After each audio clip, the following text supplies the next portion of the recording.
नमस्ते साथियों। बनारस की अपनी इस यात्रा के दौरान बनारस के घाटों के दर्शन किए और हमने माँ विंध्यवासिनी देवी के दर्शन किए। उसके बाद हम सब काली खो देवी माँ के दर्शन करने गए। उसी त्रिकोण में तीसरा कोण जो है वो है अष्टभुजा देवी। जैसा कि आप जानते हैं कि गुरु की महिमा अपरंपार है।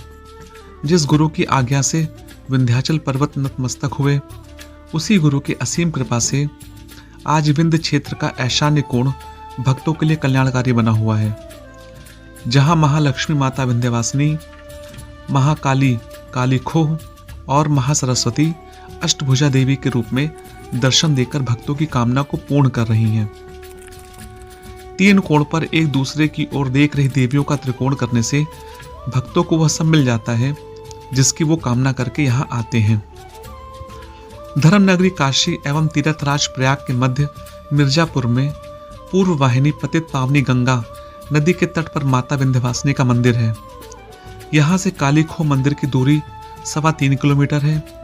इस मंदिर से अष्टभुजा देवी मंदिर की दूरी 4.5 किलोमीटर है, जबकि अष्टभुजा मंदिर से विंध्याचल धाम की दूरी करीबन 5 किलोमीटर है। विंध्य धाम में त्रिकोण करने से भक्तों के सारे कष्ट मिट जाते हैं, उन्हें परम शांति का अनुभूति होती है। इस त्रिकोण पथ के मध्य में विराजमान भगवान शिव क्षेत्र को शिव शक्ति में बना रहे हैं।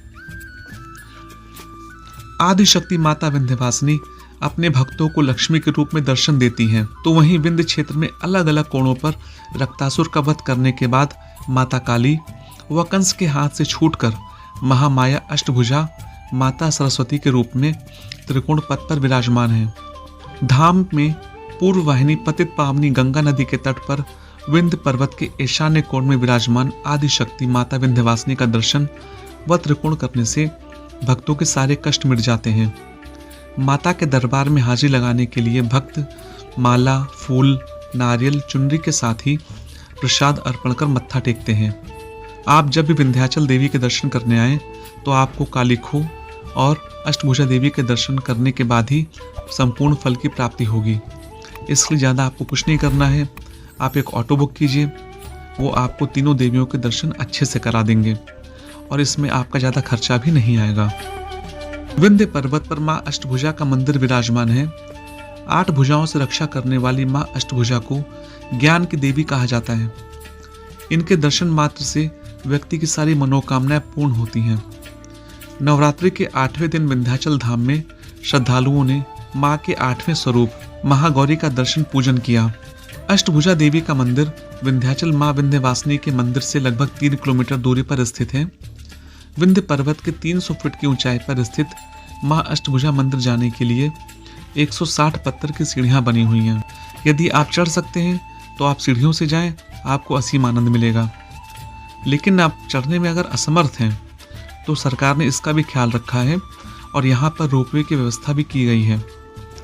रोपवे माँ के मुख्य मंदिर से थोड़ा ऊपर ले जाकर आपको छोड़ेगा और वहाँ से चंद सीढ़ियाँ उतरकर आप मंदिर में आ सकते हैं और माँ के दर्शन भी कर सकते हैं। सीढ़ियों के दोनों तरफ आपको प्रसाद की अनेकों दुकानें दिखेंगी, जहाँ से आप अपनी इच्छा और सामर्थ्य के अनुसार प्रसाद ले सकते हैं। माँ का स्मरण करते हुए सीढ़ियाँ चढ़ते जाइए, आपको पता भी नहीं चलेगा कि आपका मंदिर के गर्भगृह में पहुंच गए हैं। मंदिर बाहर से केसरिया कलर में रंगा हुआ है और बहुत ही सुंदर लगता है। मंदिर एक ऐसा स्थान होता है जहां पर भक्त जब भी आते हैं तो चाहे वो कितने भी थके हों या उनके साथ कैसी भी समस्या हो, यदि आप माँ का जयकारा लगाते हैं, माँ को सच्चे मन से याद करते हैं, तो आपको अपनी समस्याएं कहने की जरूरत भी नहीं है। माँ अंतर्यामी है, वो भक्तों की सारी समस्याएं बिना कहे समझ लेती हैं और उनको दूर कर देती हैं। ये जो सामने आप छोटा सा दरवाजा देख रहे हैं, ये दरवाजा मंदिर के मुख्य गर्भगृह जाने के लिए है। पहाड़ी के अंदर माँ विराजमान है। आपको इसमें बैठ के जाना होगा। जब आप अंदर पहुंचेंगे तो सामने प्रकाश में आपको माँ बैठी दिखाई देंगी। देवी की प्रतिमा एक लंबी और अंधेरी गुफा में है।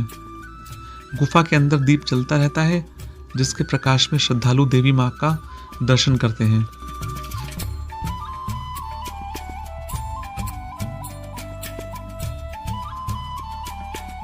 बाहर एक यज्ञ वेदी भी बनी हुई है। आपने जो प्रसाद लिया है उसमें आपको हवन सामग्री भी मिलेगी। आप उसको यज्ञ विधि में डालिए। आप मंदिर के बाहर आ जाइए। इसके बाद कई अन्य देवियों के मंदिर भी हैं जो गुफाओं में बने हुए हैं। उन मंदिरों में भी जाइए और माँ के दर्शन कीजिए, भगवान का स्मरण कीजिए, देवी माँ का स्मरण कीजिए और बाहर आ जाइए।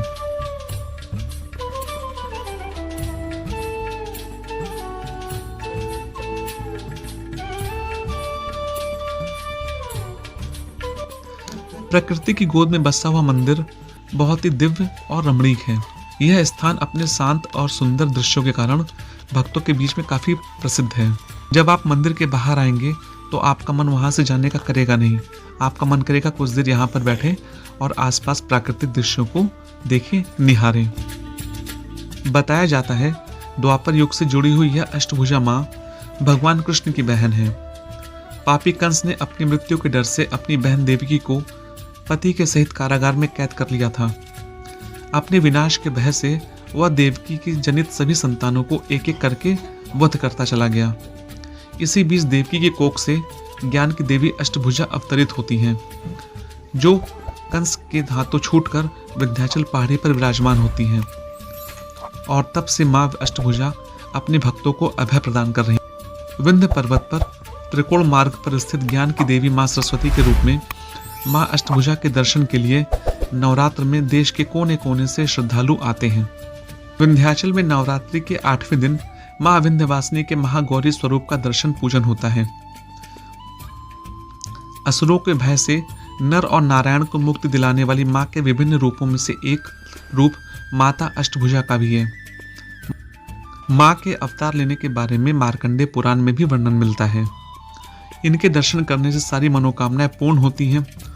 नवरात्रि में माता के दरबार में मनोकामना लेकर हजारों भक्त पहुंचते हैं।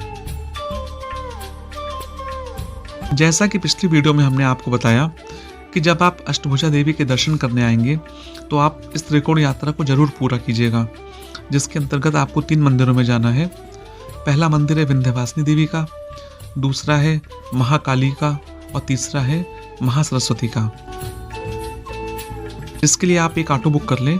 ऑटो वाला बमुश्किल आपसे 250 रुपये की डिमांड करेगा। आराम से आप ऑटो कीजिए। पहले वो आपको अष्टभुजा देवी के दर्शन कराएगा, फिर उसके बाद आपको काली खो मंदिर लेकर जाएगा। उसके बाद आपको अष्टभुजा देवी के दर्शन कराने के पश्चात आपको बस अड्डे पर छोड़ देगा।